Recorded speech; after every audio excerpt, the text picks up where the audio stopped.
La lutte contre la corruption en Guinée, un combat porté par des acteurs de la société civile du pays.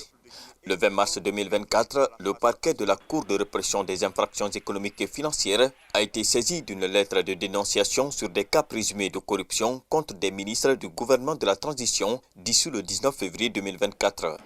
Parmi eux, l'ancien Premier ministre Dr Bernard Goumou et Ousmane Gawal Diallo, actuel ministre des Transports et porte-parole du gouvernement. Depuis l'année dernière jusqu'à date, il y a tellement de malversations financières et très peu de ces malversations financières sont saisies ou sont touchées par la CRIEF ou par la justice.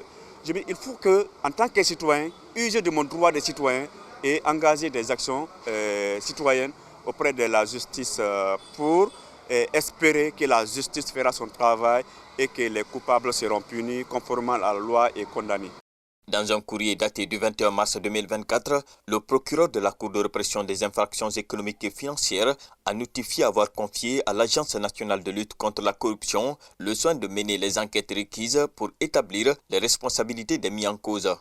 Selon les juristes, la démarche de la juridiction trouve sa base légale dans l'article 47 du Code de procédure pénale guinéen.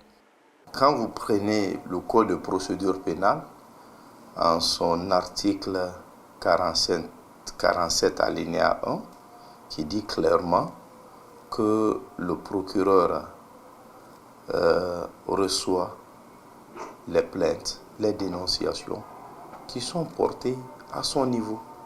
Il faut comprendre que la dénonciation ne vaut pas culpabilité. Au sein de l'opinion publique, les observateurs estiment que la démarche de la société civile est une sorte d'alerte lancée pour permettre désormais à chaque citoyen guinéen de dénoncer les différentes formes de corruption ou de malgouvernance financière au sein de l'appareil de l'État.